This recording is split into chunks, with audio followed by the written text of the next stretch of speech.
my name is Troels Folman, and in this video I'll be demonstrating our 8W string section. The string section was made over 100 players. We had 30 basses, 30 cellos, 20 violas, and 20 violins. And one of the beautiful things about that setup is that it's all evenly aligned on the keyboard, so you can play from the high violins down to the deep basses, and it's all very tempered, even though it's tempered in a 100-piece string section way. Let's kick it off here, playing the short notes. I'll also be demonstrating our long notes, our legato, and effects. But right now, let me just take you through some of these short notes. We got two different kind of spiccatos.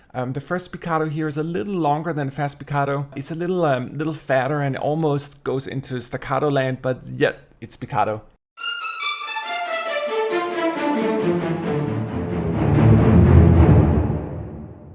So as you can hear, it's pretty meaty all across the different ranges. Let me try to take this guy for a spin here. Even though it's not our fast spiccato, this guy can play pretty fast by itself.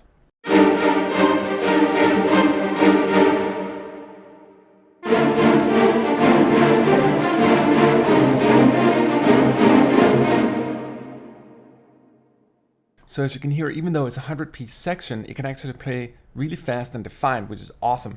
But let me take this guy for another spin here and just play something very traditional spiccato.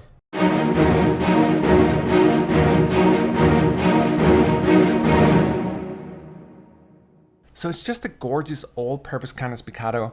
But check this out here. Let me go into the options page here, and then let's click on the K-Stack option. K-Stack allows you to stack any articulation. So let's say that you want a spiccato, but you want a marcato on top of it, or you want a conlegno. You can essentially just click the K-Stack here, and then you can click marcato here. And we actually have a shortcut for the K-Stack function as well. This link here is the same thing, so I switch it off. And right now I can only choose one articulation, but I switch it back on, and I can do my marcato spiccato combination and do the most obvious two notes in the world.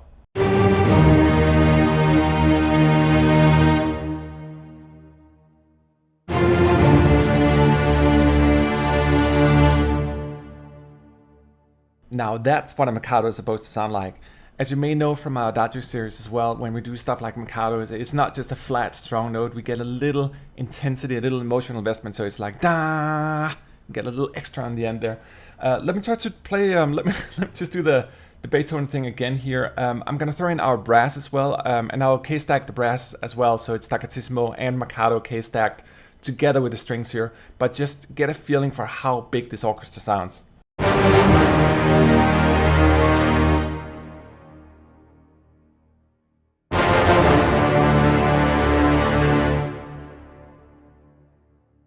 All right, let's move on. I'm gonna unclick the K-Stack function right now, and I'm just gonna click on spiccato fast. Let me just try to play the spiccato fast, and then while I'm playing, I'm just gonna switch to the spiccato as well, the regular one, so you can hear the difference between the tightness and the sound.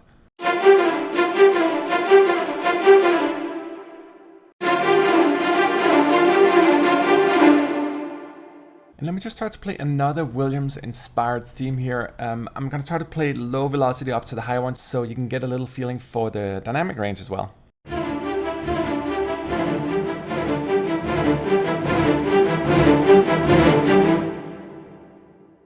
One of the gorgeous things about this fast spiccato is that it's tight all along from the basses up to the high notes as well. Let me try to play a little more elaborate interval jump here, just to get you a feeling for what kind of things you can do.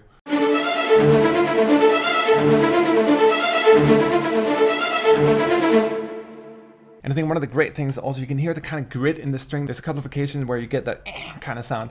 It's cool. Let me try to play the same thing here, but right now I'm going to add some of our synthesizers to it as well. One of the things I love about 8W is the synthesizer section, which is only part of the Black Edition. And it's great to take the arpeggiator and morph it together with the string, playing the same motif. It gets a little more sharpness and color to the sound.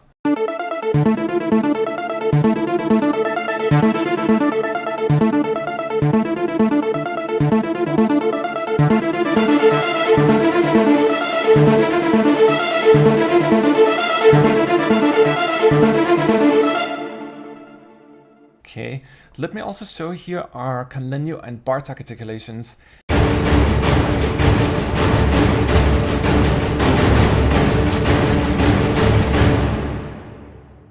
It's kind of like it becomes percussive at times, I think. Check out the Bartok as well.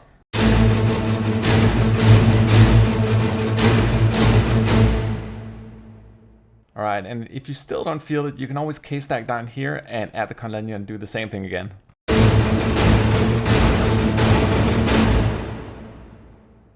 And if you still don't feel the Bartok and Konlenulov, try to use the effects here. This is a part of the Black Edition only. We got our group Bartoks, we got Savage Hits and Savage Phrases, which is also something we have for the brass and woodwinds, and they all belong together. But let's kick it off here just with some group Bartok.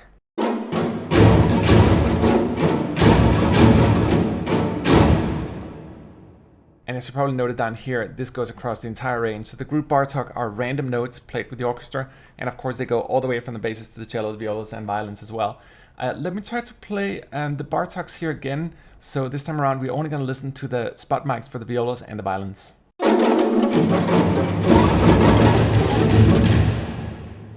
And as you probably noticed, when the notes went down to the cellos and the basses, it fizzled out a little bit because the spot mic's not as close, so you get a little more of the ambient feeling. Let's try to reverse the matter here. So I'm going to load the basses and the cellos and then unload the violas and violins. And let me try to retain the spot mics and check out the Savage Hits.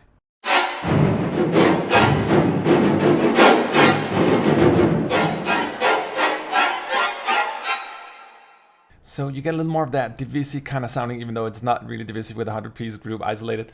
Let me add this mix mic here, and I'll just try to dial it in as I play again, so you can hear how much it actually matters when you take the more defined spot mics and mix them with some of the more general microphones.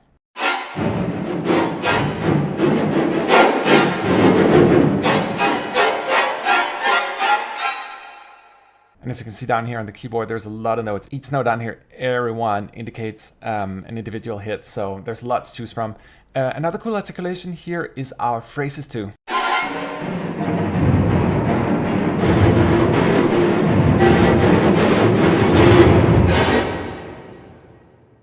They're just great for that kind of dedicated, insane Savage motion where you get like da da da da da da da da, which is hard to mimic with normal samples. You kind of need it done that way. Let's move on here to the long notes.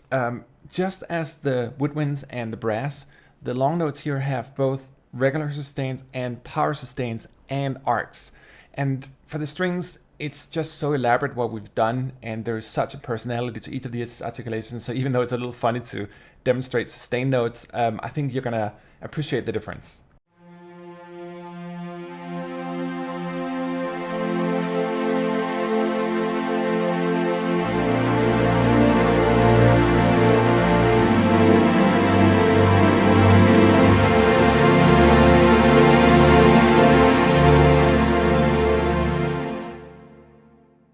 And as you probably also heard, I was sort of fading things down in the end.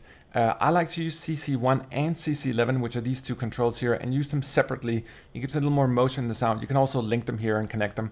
But let's try to go on here to the power sustains. I'm going to play something a little more crescendo-like. So I'll try to play softly in the beginning, and then I'll gradually try to mod wheel myself into fortissimo as I play.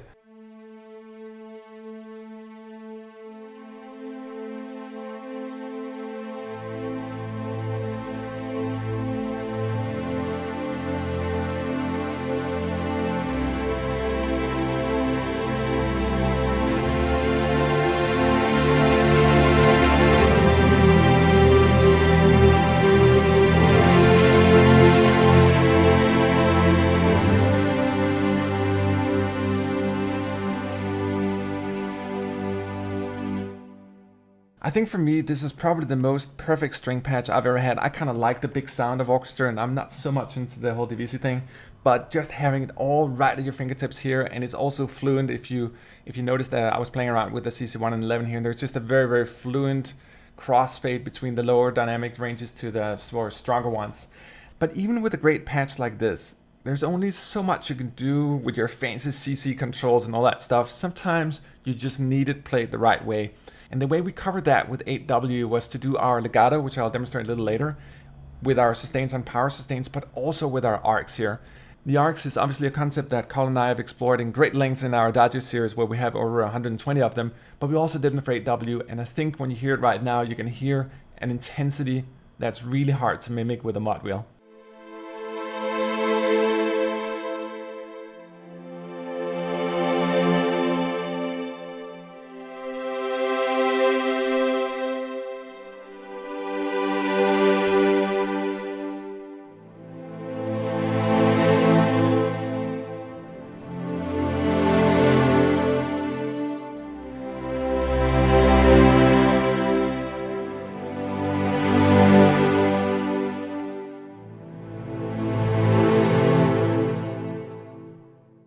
And you know, it's just pure joy. Having a patch like this, just being able to play this is just me straight out of the box. It just works. And I think there's just a quality here that you really don't hear that often in libraries, where it just works right on the keys. Let me try to demonstrate an arc here that has a little more invested notes in the fortissimo, and it starts a little more tense as well. And it's a good counterpart to the PFP as well, because you can sort of mangle and go between the two. But let me just isolate this one right now and play it.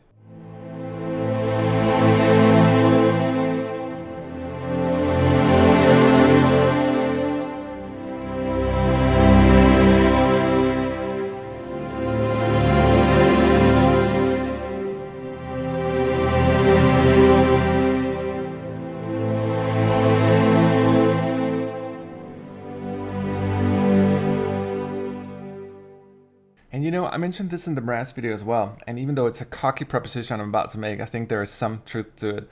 Sample gold doesn't happen that often. We've seen it in a couple of libraries over time where things just really work when you play them right off the keys. In my opinion, some of the patches in 8W have that quality, and I think it's one of the really rare things that we as developers actually can't control. There's just sometimes you hit pure magic in the sessions. Let me try to emphasize this point a little more. I'll try to play what I just did, and then I'll add our brass arcs to it as well. So essentially just combine the arc that I just played together with the brass arc here and just check it out.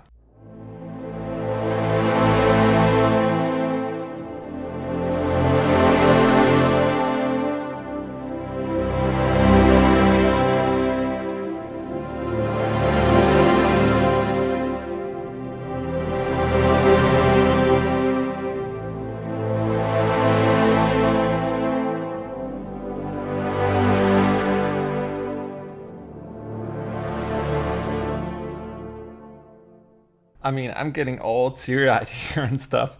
Let me move you down here to the legato as well, which is the last part of the video. The legato for 8W is special because it's 8 microphones, so obviously it has a very different sound depending on which microphone position you use for the Black Edition.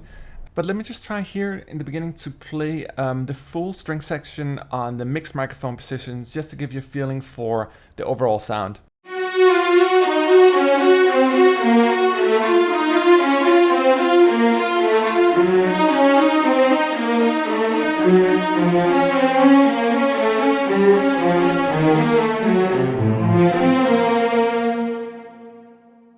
So you know, a very rich and full sound. Let me try to play across the whole range here and just isolating the spot mics. So check out how I'm gonna start on the beginning playing the violins and then the violas and cellos and basses sort of in 4 different little movements.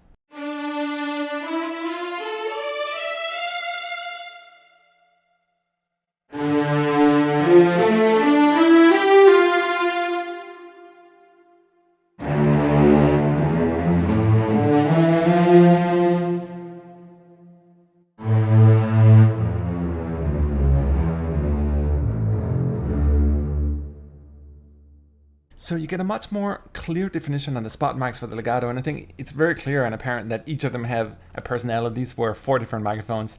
Let me just wrap it up here by playing the same thing I did before, just isolated on the cello microphone. I think this particular phrase sounds really good with the cellos.